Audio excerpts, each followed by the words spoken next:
Shalom saudara, selamat pagi. Puji nama Tuhan, kita bertemu kembali di dalam Renungan Pagi Kristen hari ini. Pagi hari ini hari Selasa, tanggal 9 November 2021 bersama saya Dr. Gerson. Saudara, bersuka cita sekali ya saudara, setiap hari bahwa kita boleh merenungkan firman Tuhan adalah suatu privilege saudaraku ya, karena banyak orang yang tidak memiliki privilege ataupun kehidupan seperti kita saudaraku. Dan pagi hari ini saya ajak saudara kita merenungkan dari 1 Yohanes 3 ayat 18. Izinkan saya membacakannya. Anak-anakku, marilah kita mengasihi bukan dengan perkataan atau dengan lidah, tetapi dengan perbuatan dan kebenaran. Nah, saudara, renungan pagi hari ini berjudul kasih yang dipraktekkan. Saudara, kita Matius 24 ayat 12 menyatakan bahwa di masa-masa akhir ini kasih kebanyakan orang akan menjadi dingin. Dan mungkin orang tidak punya kepedulian lagi terhadap sesamanya karena fokus untuk dirinya sendiri. Ya, karena hari-hari ini semakin sulit memang. Dan kata kasih seringkali hanya slogan dan berhenti tanpa ada perbuatan. Saudara, jadi kasih itu menurut ayat tadi 1 Yohanes 3 ayat 18, kasih itu harus diekspresikan dalam sebuah tindakan nyata. Nah, saudara, dalam kehidupan kita sebagai orang Kristen, ya, mengasihi itu bukan pilihan. Saudara tidak bisa memilih saya mau mengasihi atau tidak. Ya, tetapi kasih itu adalah jati diri kita. Artinya tidak boleh ditawar, itu menjadi bagian hidup kita. Mengapa saudaraku?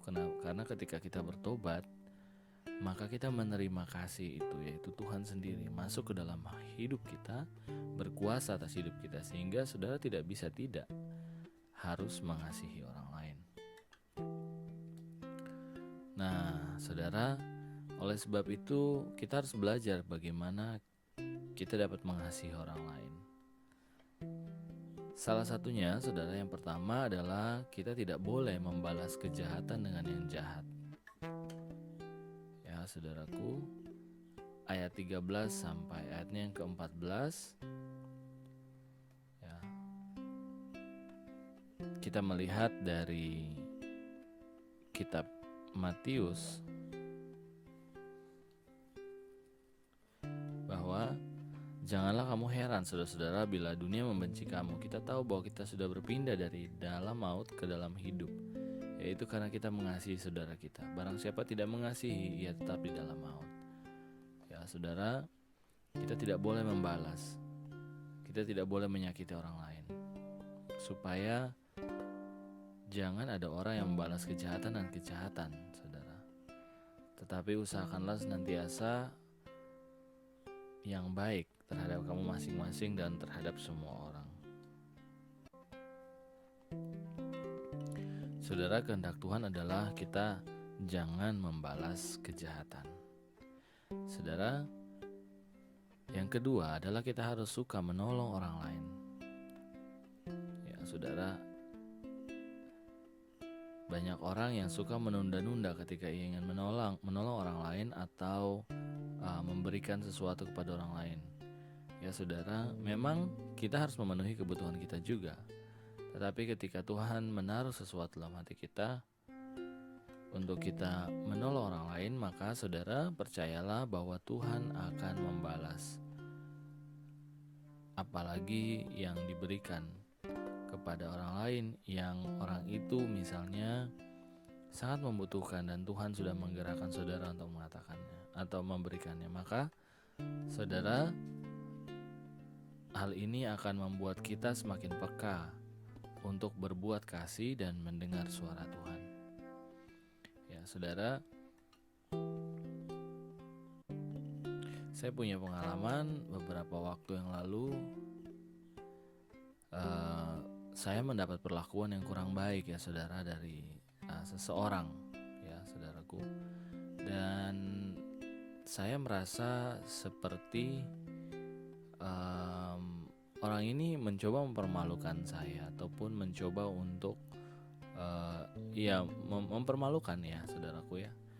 Dan saya merasa kesal sebenarnya pada saat itu dan ingin membalas, tetapi tidak saya lakukan saudaraku ya, karena saya tahu bahwa tidak ada gunanya kita membalas kejahatan dengan kejahatan. Karena pertama, Tuhan tidak pernah menyuruh kita untuk membalas kejahatan dengan kejahatan. Dan yang kedua, kita tidak mencerminkan Tuhan di dalam hidup kita. Dan saudara, saya tidak menaruh dendam sama sekali ya. Ya mungkin hanya sedikit ganjalan di hati karena saya tidak sampai kepikiran bahwa orang itu akan mencoba melakukan hal ini. Ya saudara, tetapi herannya ya saudaraku, orang ini mungkin setelah itu merasa ada yang salah yang perlakuan yang dilakukan, dan tidak berapa lama justru orang ini ya dipermalukan saudaraku, dan dipermalukan di hadapan saya. Saya juga tidak mengerti apa yang terjadi, tetapi dengan tiba-tiba saja ya orang ini dipermalukan. Saudaraku, hal ini bukan menjadi kebanggaan bahwa saya bersukacita orang ini dipermalukan, tidak saudara. Yang ingin saya ceritakan adalah saya melepaskan pengampunan untuk orang ini. Dan ketika kita melepaskan pengampunan dan Tuhan yang menjatuhkan hukuman, kita tidak bisa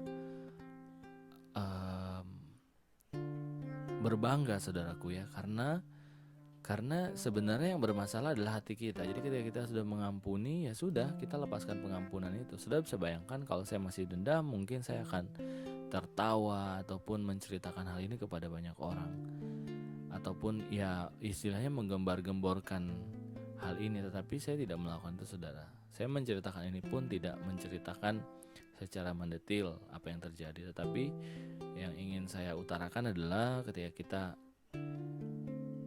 diberi kesempatan mungkin untuk merasakan hal ini atau dijahati oleh orang, saudara percayalah bahwa yang perlu saudara lakukan adalah saudara mengampuni orang itu, memberkati orang itu, dan tidak mempermasalahkannya lagi ya saudaraku ya.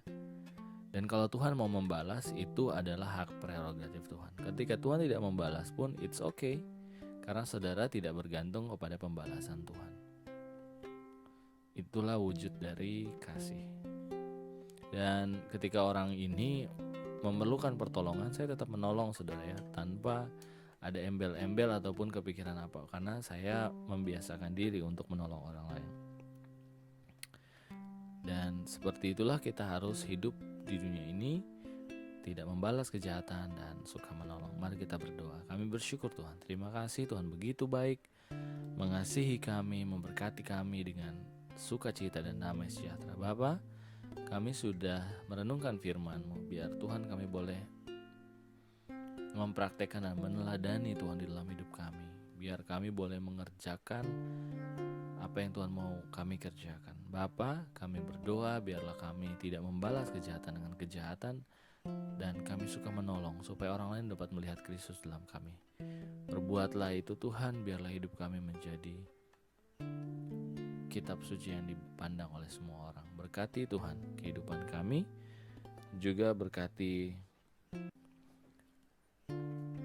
orang-orang yang mengasihi kami, orang-orang yang kami kasihi dan kami cintai, juga keluarga dan juga mungkin orang yang membenci kami. Kami berkati mereka Tuhan sebagai wujud kasih. Kami berkati kehidupan mereka.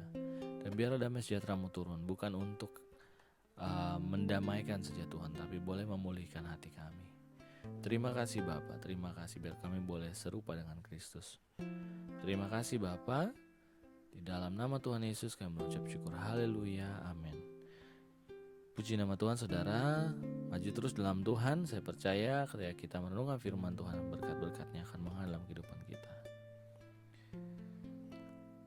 Sampai jumpa besok saudaraku dalam renungan pagi Kristen, dan Tuhan Yesus memberkati.